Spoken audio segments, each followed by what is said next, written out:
ये कालने में भी कुछ काम का नहीं निकला। एक बानर को भी नहीं रोक सका। अगर रोक लेता तो अभी तक दूसरा भाई भी छोटे के दुख में पागल होकर मर जाता। परंतु आप चिंता ना कीजिए पिताश्री, आज मैं वो अमोघ प्रयोग करने जा रहा हूं जिसका प्रयोग मैंने आज तक इसलिए नहीं किया कि किसी आपत्ति काल में ही उसका प्रयोग करना उचित होगा। अब समय आ गया है। आज मैं कुलदेवी नीलकुमला के गुप्त मंदिर में जाकर वो तांत्रिक यज्ञ करूंगा जिससे कि मुझे वो देवी रथ प्राप्त होगा जो कि अजय है। परंतु आप ये सूचना गुप्त रखिए, यहाँ तक कि वनवास के हिस्ट्रियों को भी इसकी पता ना चले, जिससे कि मेरा यज्ञ पूरा होने तक किसी को भी सूचना ना मिले कि मैं कहाँ हूँ। आप राक्षसी सेना के साथ महाभट योद्धाओं को भेज दीजिए जिससे कि बानर सेना के साथ दोनों भाई भी उलझ जाएं और उन्हें भी पता ना चल पाए। तुम्हारी योजना बहुत अच्छी है, परंतु युद्ध का समय है, शत्रु हमारी धरती पर है, इसलिए अपनी सुरक्षा के लिए तुम्हें थोड़ी सेना साथ रखने चाहिए बेटे। आप चिंता ना करें पिताश्री, मेरे विश्वास पात्र योद्धा का एक दल मंदिर की सुरक्षा करेगा। मुझे आज्ञा दीजिए पिताजी, मैं अपने महल में जाए बिना ही सीधा वहां जाता हूँ। दोपहर तक मेरा यज्ञ संपूर्ण होगा। ब्रोम से प्राप्त दिव्य रथ में बैठकर मैं सीधा युद्ध भूमि में जाऊंगा। आप विश्वास रखिए पिताश्री, आज सूर्य उन दोनों भाइयों के मृत्यु के पश्चात ही अस्त होगा। जाओ वत्स, विजयी होकर लौटो, विजयी भवा। और फिर मेघनाथ सीधा अपने कुल देवी के मंदिर पहुंच जाता है। मां, जय माता, विजय का आशीर्वाद दो।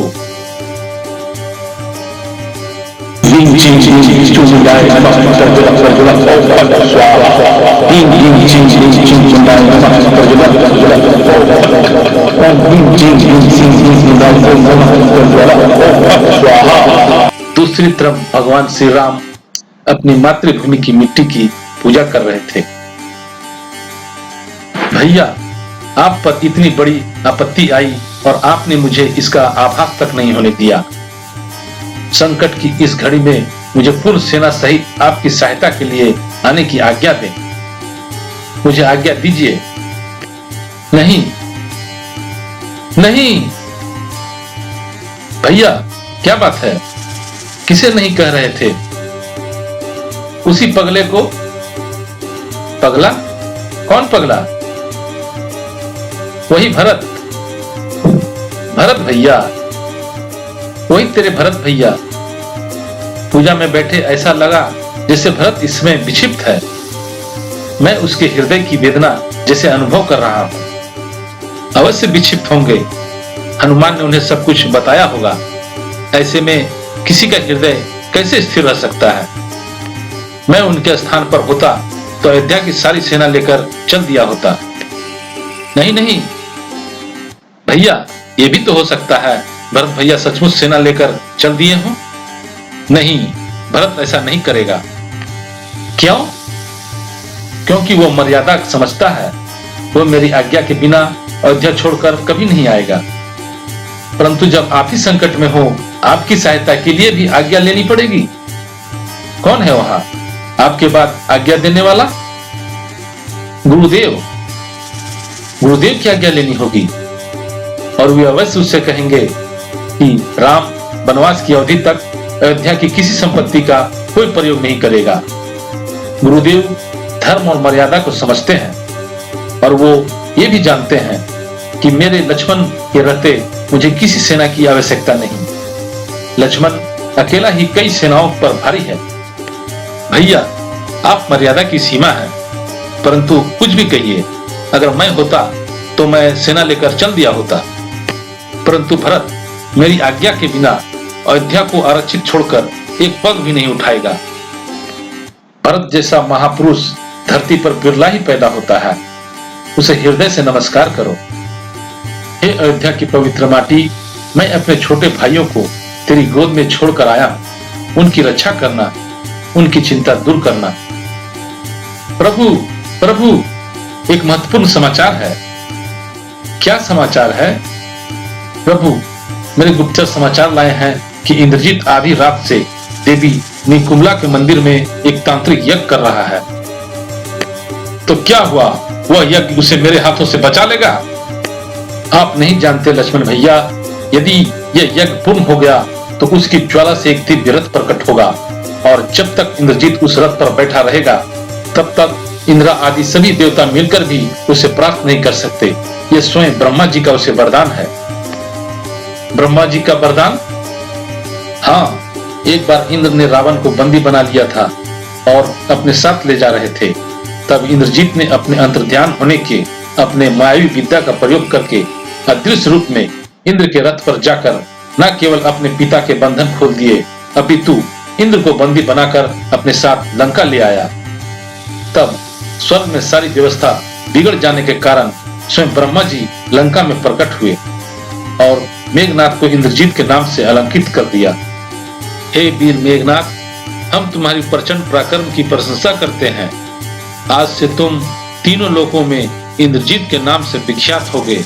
इससे इंद्र की ख्याति सर्वदा के लिए कलंकित रहेगी। अब हम तुमसे इंद्रलोक की व्यवस्था बनाए रखने के लिए देवराज इंद्र को मांगते हैं। पितामह, आप स्वयं मांगने आए हैं तो इंद्र को लौटा दूंगा, परंतु उसके उपलक्ष्य में मुझे क्या दोगे? इस उपलक्ष्य में तुम जो भी वरदान मांगोगे हम तुम्हें देंगे। हे पितामह, यदि आप मुझसे प्रसन्न हैं तो मुझे अमर कर दीजिए, मेरी मृत्यु कभी ना हो। यह असंभव है इंद्रजीत, क्योंकि यह प्रकृति के विधान के प्रतिकूल है। अरे मानो तो क्या, देवता भी अमरत्व तो प्राप्त नहीं कर सकते। हाँ, हम तुम्हें इतना वरदान देते हैं कि जब भी तुम अपने कुल देवी मां निकुम्ला का तांत्रिक यज्ञ करोगे तो उसके अग्नि से एक दिव्य रथ प्रकट होगा और तुम्हें ब्रह्मश्री नामक अस्त्र भी प्राप्त होगा। तुम जब भी उस रथ पर आरूढ़ रहोगे कोई भी तुम्हें न प्राप्त कर सकेगा न मार सकेगा। हमारा यह वरदान स्वीकार करो वत्स। मुझे स्वीकार है। हे इंद्रजीत, निकुम्ला के स्थान पर पहुंचने हवन संबंधी कार्य करने से पहले जो शत्रु तुम्हें मारने के लिए आक्रमण करेगा उसी के हाथ तुम्हारा वध होगा, यह भी याद रखना। यदि कोई देवी के गुप्त स्थान पर पहुंचेगा तो ही आक्रमण करेगा ना प्रभु। इसी प्रकार उसकी मृत्यु का विधान किया गया है। यही अवसर है कि लक्ष्मण भैया अपने मुख्य योद्धाओं और सेना सहित उन पहाड़ों पर स्थित निकुम्ला के मंदिर पर इसी समय आक्रमण करें। भैया मुझे आज्ञा दीजिए, आज मैं उस राक्षस कुमार की जीवन लीला ही समाप्त कर दूंगा। अवश्य, परंतु युद्ध बुद्धिमानी के साथ करना। उस भयंकर राक्षस कुमार को मैं अच्छी प्रकार जानता हूँ। वो ब्रह्मास्त्र का ज्ञाता है, बुद्धिमान और बड़ा मायावी होने के साथ साथ परमवीर भी है। इंद्रजीत जब रथ में बैठकर आकाश में विचरने लगता है तो बादलों में छुपे हुए सूर्य की भांति उसकी गति का कुछ पता ही नहीं चलता। इसलिए हे स्वामित्र, तुम वानर राज सुग्रीव, हनुमान और जाम्बन आदि सारे युद्धपतियों को साथ ले जाओ। निकुम्ला का मंदिर जाने के लिए किसी गुप्तचर को भी ले जाओ। प्रभु, वहां पहुंचने का मार्ग बहुत लंबा और टेढ़ा मेढ़ा है, परंतु मैं वो मार्ग जानता हूँ जो छोटा है और गुप्त है। मैं लक्ष्मण को सेना सहित शीघ्र ही वहां पहुंचा दूंगा, परंतु हमें आपको साथ भेजने में संकोच है। क्यों प्रभु, मुझ पर विश्वास नहीं? हमारे संकोच को अन्यथा न समझे महाराज विभीषण। हमें आप पर पूर्ण विश्वास है, परंतु हम ये भी जानते हैं कि इस परिस्थिति में संकट है और हम आपके प्राणों को संकट में नहीं डालना चाहते। आप ठीक कह रहे हैं भैया, वहां बहुत संकट है, परंतु आप निश्चिंत रहें। आपके लक्ष्मण के रहते महाराज विभीषण का कोई बाल विवाह नहीं कर सकता। गंधर्वराज कुबेर ने स्वयं प्रकट होकर मुझे बताया है कि युद्ध में मेघनाथ महाराज विभीषण पर यह अस्त्र का प्रयोग करेगा। यह अस्त्र उसने इन्हीं के लिए संभाल के रखा है। कुबेर ने मुझे इस अस्त्र के तोड़ की विधि और उस अस्त्र के संहार करने वाले दूसरे अस्त्र का भी ज्ञान दिया है। भैया, आप निश्चिंत होकर हमें जाने की आज्ञा दें। हम इन्हें तुम्हारे भरोसे पर भेज रहे हैं लक्ष्मण। याद रखना, हमने इन्हें लंका नरेश बनाने का वचन दिया है। उस वचन को सत्य करने हेतु इनकी सुरक्षा के लिए हम अपने प्राणों का भी मोह नहीं करेंगे। भैया, मैं आपके चरणों की सौगंध खाकर कहता हूँ, यदि आज मैंने मेघनाथ का वध नहीं किया तो मैं अपना मुंह कभी नहीं दिखाऊंगा। जाओ वीर, विजयी हो। Ving ching ding chumundai namaste parjula om pat swaha. Ving ding ching ding chumundai namaste parjula om ving ching ding chumundai om namaste parjula om pat swaha. लिंग विंग नी कुमलाय नमः, लिंग विंग नी कुंभलाय नमः। सुमित्रा नंदन, ये देखिए, उस गुफा में हमारी नुकुंभला देवी का मंदिर है। उसी के द्वार पर मेघनाथ के वीर सैनिक पहरा दे रहे हैं। वो अंदर बैठा है, उसका रथ बाहर खड़ा है, वो हवन कर रहा है। Ving ching ding chumundai namaste parjula om pat swaha. Ving ching ding chumundai namaste parjula om ving ching ding chumundai om namaste parjula om pat swaha.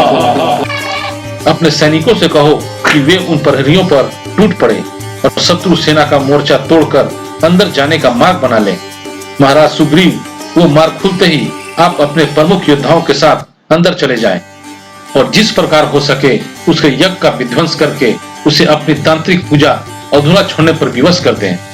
फिर मेघनाथ बाहर आएगा और लक्ष्मण उसे युद्ध के लिए ललकारेंगे। शीघ्रता कीजिए महाराज सुग्रीव, जो आज्ञा। हर हर हर महादेव, हर हर महादेव, हर हर महादेव। और फिर मेघनाथ के गुफा के प्रहरियों के साथ लड़ाई शुरू हो जाती है और फिर कुछ समय पश्चात सुग्रीव महाराज, हनुमान जी, अंगद, नल नील आदि गुफा में प्रवेश कर जाते हैं। अंदर मेघनाथ यज्ञ कर रहे होते हैं। ये लोग यज्ञ रोकने के लिए मेघनाथ के साथ बहुत मारपीट करते हैं, धक्का देते हैं। फिर भी किसी भी हाल में मेघनाथ हवन की विधि से नहीं उठते और लगातार मंत्रोच्चार के साथ यज्ञ करते जाते हैं। अंततः युवराज अंगद एक घड़े में पानी भरकर लाते हैं और मेघनाथ के यज्ञ के हवनशाला में डालकर उसकी अग्नि को बुझा देते हैं। तब जाकर मेघनाथ रुकने को विवश हो जाते हैं। मेघनाथ की ललकार से लगता है सुग्रीव, हनुमान और जामवंत जी उसके यज्ञ को विध्वंस करने में सफल हो गए हैं। अब मेघनाथ बाहर आएगा और अपने रथ पर बैठकर उस बट वृक्ष की ओर जाएगा। बट वृक्ष की ओर? अब मेरे साथ आइए, हमें उसके पहले ही वहां पहुंच जाना चाहिए। और मेघनाथ गुस्से से पागल होकर जिससे तिसे मारने लगते हैं। लक्ष्मण भैया, मेघनाथ युद्ध में जाने से पहले यहाँ पर एक बार अवश्य आएगा। क्यों? वो यहाँ भूतों की बलि देता है, उसके बाद ही युद्ध के लिए प्रवृत्त होता है। इसी तांत्रिक कर्म के प्रभाव से वो संग्राम भूमि में अपने शत्रुओं पर विजय पाकर उन्हें बंदी बना लेता है। आज उसे ये कर्म भी पूरा ना करने दें। उसके आते ही उसे युद्ध में ललकार कर आप अपने तेजस्वी बाणों द्वारा उस महाबली राक्षस का संहार कीजिए। वो आता ही होगा। और फिर मेघनाथ गुफा से बाहर निकलता है। लक्ष्मण भैया, अपने बाणों का संधान करके सावधान रहिए। रुको राक्षस कुमार, मैं तुम्हें युद्ध के लिए ललकारता हूँ। अपने अस्त्र उठाकर सावधान हो जाओ। अवश्य लक्ष्मण, तुम 2 दिन से मेरे हाथों मरते मरते बच रहे हो, परंतु तुम यहाँ से जीवित लौटकर नहीं जाओगे। मैं तुमसे अवश्य युद्ध करूंगा, परंतु इससे पहले मेरे देशद्रोही, कुलद्रोही काका को प्रणाम कर लेने दो। विभीषण काका, देशद्रोही और कुलद्रोही तो सुने थे, परंतु संतान द्रोही नहीं सुना था। आज तुमने वो पद भी प्राप्त कर लिया। मैं तुम्हारे पुत्र तुल्य हूँ, फिर भी मेरे गुप्त और मार्मिक स्थानों पर जहाँ लंका के साधन बासी भी नहीं पहुंच सकते, आज तुम वहां शत्रु को ले आए हो। हाँ? मुझसे शत्रुद्रोह करके आज तुम संतान द्रोही करने के योग्य भी हो गए हो। अरे हे राक्षस राजकुमार, तुम्हारा जन्म भी इसी माटी में हुआ, तुम इसी देश के राजा के सगे भाई हो, फिर भी तुम में ना तो अपने कुटुंब के प्रति अपनापन और न अपने आत्मजनों से स्नेह, न ही अपनी जाति का अभिमान ही रह गया है। दुर्बुद्धि, स्वजनों का परित्याग करके दूसरों की दास्ता स्वीकार की है तुमने। अपने कुल की मर्यादा, अपने देश की मर्यादा हनन करने वाले द्रोही, धिक्कार है तुम पर, धिक्कार है तुम पर। मेघनाथ, तुमने स्वयं कभी बड़ों का सम्मान करना नहीं सीखा और दूसरों को मर्यादा का पाठ सिखाने जा रहे हो। मूर्ख, मैंने जो भी किया अपने देश की जनता की भलाई के लिए किया है। तुम और तुम्हारे पिता सबको अधर्म की नाव में बिठाकर मझधार में डुबोने जा रहे हो, किंतु मैं अपने देशवासियों को धर्म के मार्ग पर लाकर तुम्हारे पापों से रक्षा करना चाहता हूँ। अधर्मी, अन्यायी, क्रूर और अत्याचारी राजा का त्याग करना देशद्रोह नहीं कहलाता। जो धर्म से भ्रष्ट हो गया हो, जिसने पाप करने का दृढ़ निश्चय कर लिया हो, ऐसे व्यक्ति का त्याग करने से मनुष्य उसी प्रकार सुखी होता है जैसे हाथ पर बैठे हुए विषैले सांप को त्याग देने से प्राणी निर्भय हो जाता है। जो दूसरों का धन लूटता है, जो पराई स्त्री पर हाथ डालता है, उस दुरात्मा को जलते हुए मकान की भांति त्याग देने योग्य बताया गया है। तुम्हारे पिता के पापों के कारण ही अब ना ये लंका पूरी रहेगी, ना तू रहेगा, ना तेरा पिता रहेगा। इससे पहले तुम नहीं रहोगे। तुम लंका का कलंक हो, तुम्हें लंका के पवित्र धरती पर जीने का कोई अधिकार नहीं। इसलिए मैं तुम्हें वहां भेजता हूँ जहां यमराज तुम्हें तुम्हारे पापों का दंड देंगे। और फिर मेघनाथ विभीषण पर यमास्त्र चला देते हैं, लेकिन लक्ष्मण भैया अपने बाणों से उनकी रक्षा करते हैं। लक्ष्मण, तुम्हारी रक्षा करने से ये कब तक जीवित रहेगा? अरे तुम भी कहां तक जीवित रहोगे? पहले तुम्हारा ही कल्याण कर दूं। और फिर मेघनाथ और श्री लक्ष्मण के बीच घनघोर लड़ाई छिड़ जाती है। लड़ाई चलती ही जाती है, चलती ही जाती है। यह लड़ाई 3 दिनों और 3 रातों तक चलते रहती है। और फिर मेघनाथ कोई बाणों का प्रभाव न पड़ता देख अपने दिव्यास्त्रों का आह्वान करता है और पहले ब्रह्मास्त्र को प्रकट करते हैं और लक्ष्मण पर चला देते हैं। तब लक्ष्मण जी अपना शीश झुकाकर ब्रह्मदेव को प्रणाम करते हैं और फिर ब्रह्मास्त्र लक्ष्मण भैया को बिना हानि पहुंचाए निस्तेज होकर वापस लौट जाता है। फिर मेघनाथ सोच में पड़ जाता है और फिर वह पशुपात भगवान शिव से मिले दिव्यास्त्र का संधान करके लक्ष्मण भैया पर चला देता है। परंतु पशुपात अस्त्र भी लक्ष्मण भैया के पास जाकर कुछ नहीं करता और ओझल हो जाता है। मेघनाथ दुगने आश्चर्य से चकित हो जाता है और फिर मेघनाथ अपने सबसे बड़े और अंतिम अस्त्र भगवान नारायण का सुदर्शन चक्र लक्ष्मण भैया पर चला देते हैं। परंतु यह अस्त्र भी लक्ष्मण भैया को बिना कोई क्षति पहुंचाए बल्कि उनकी चारों ओर प्रदक्षिणा करके लौट जाता है। तब मेघनाथ को यह एहसास हो जाता है कि ये कोई साधारण मानव नहीं, कोई भगवान ही है। और फिर मेघनाथ अंतर्ध्यान हो जाता है। लगता है मेघनाथ आज फिर भाग गया। नहीं लक्ष्मण, उसका कोई भरोसा नहीं, जाने क्या चाल चल रहा हो, तुम सावधान रहो। पिताश्री, इंद्रजीत तुम्हारा शीघ्र चले आने से हम समझ गए तुम्हारा यज्ञ संपूर्ण नहीं हुआ, उसमें कोई बाधा आ गई है। उसका बाधक आपका अनुज कुलद्रोही विभीषण निकला, जो शत्रुओं को मंदिर के गुप्त स्थान पर ले आया और यज्ञ विध्वंस करा दिया। विभीषण, विभीषण, विभीषण, फिर भी तुमने उस नीच देशद्रोही को जीवित छोड़ दिया। पिताश्री, मैंने उसी के लिए इतने दिनों से यमस्त्र बचा कर रखा हुआ था। आज मैंने वही यमस्त्र उस पर छोड़ दिया, परंतु लक्ष्मण ने एक ऐसी शक्ति चलाई जिसने मेरे अस्त्र को रास्ते में ही तेजहीन कर दिया। उसका तोड़ भी विभीषण ने ही बताया होगा। नहीं, उसका तोड़ देवताओं के सिवा इस धरती पर कोई नहीं जानता। तो क्या लक्ष्मण को देवताओं ने बता दिया? नहीं, उसे बताने की कोई आवश्यकता नहीं। लक्ष्मण देवताओं का देवता है, लक्ष्मण नर नहीं, कोई अवतार है। इंद्रजीत, इंद्रजीत, यह भाषा तुम बोल रहे हो या लक्ष्मण ने तुम पर कोई सम्मोहन अस्त्र चलाकर तुम्हारी मति को भ्रम में डाल दिया है, या तुम लक्ष्मण के बाणों से पीठ होकर युद्ध से भाग आए हो?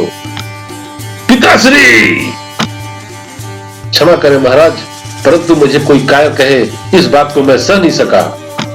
पिताश्री, मैं कायरतावश नहीं आया हूँ, एक पुत्र की भांति अपना कर्तव्य निभाने आया हूँ। आपका कल्याण हो, इस प्रयोजन से आपसे यह कहने आया हूँ आप अपने आप को, आपके साथ वैभवशाली राक्षस जाति को और लंका देश की पृथ्वी को सर्वनाश होने से बचा लें। अब भी समय है पिताश्री, आप सीता का मोह त्याग कर श्री राम के शरण में चले जाएं। वो मनुष्य ही नहीं, स्वयं नारायण का अवतार है।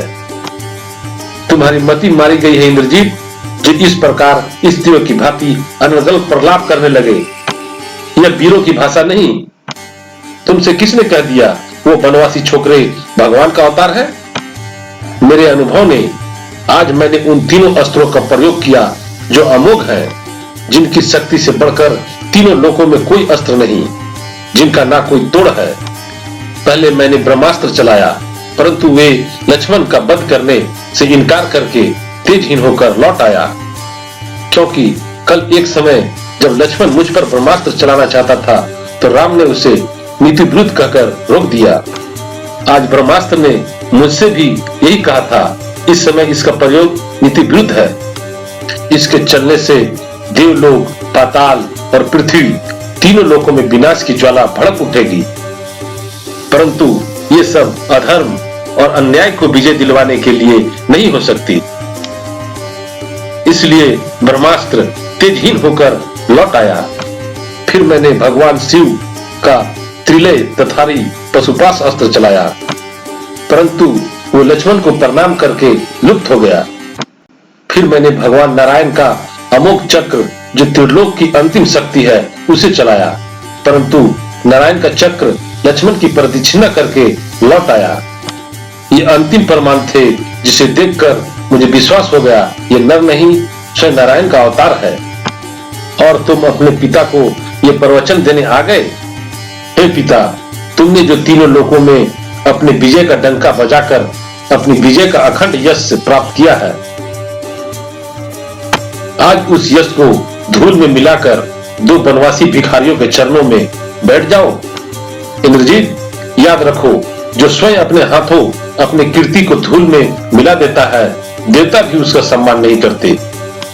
वो कहेंगे रावण ने मृत्यु के डर से हार स्वीकार कर लिया। हाँ, उनकी शक्ति से तुम भयभीत लग रहे हो। तुम्हारा मन और शरीर दोनों थक गए हैं। जाओ अपने महल में जाकर विश्राम करो। यह युद्ध रावण का है, रावण इसे अकेला ही लड़ लेगा। रावण का मान स्थिर हो चुका है, उसे अपमान और अपयश का नया मार्ग मत दिखाओ इंद्रजीत। क्षमा करें पिताश्री, मैं आपके अपमान के लिए नहीं, केवल आपके कल्याण के लिए ही बात करने आया हूँ। जहाँ तक मेरा संबंध है, मैंने युद्ध शुरू कर दिया है। अब यहाँ से भगवान के शरण में जाने से भी अपयश ही मिलता है। इसलिए मैं एक वीर की भांति भगवान के हाथों मरने जाऊंगा। जो पिता से विमुख होकर जाते हैं, भगवान भी उनका आदर नहीं करते।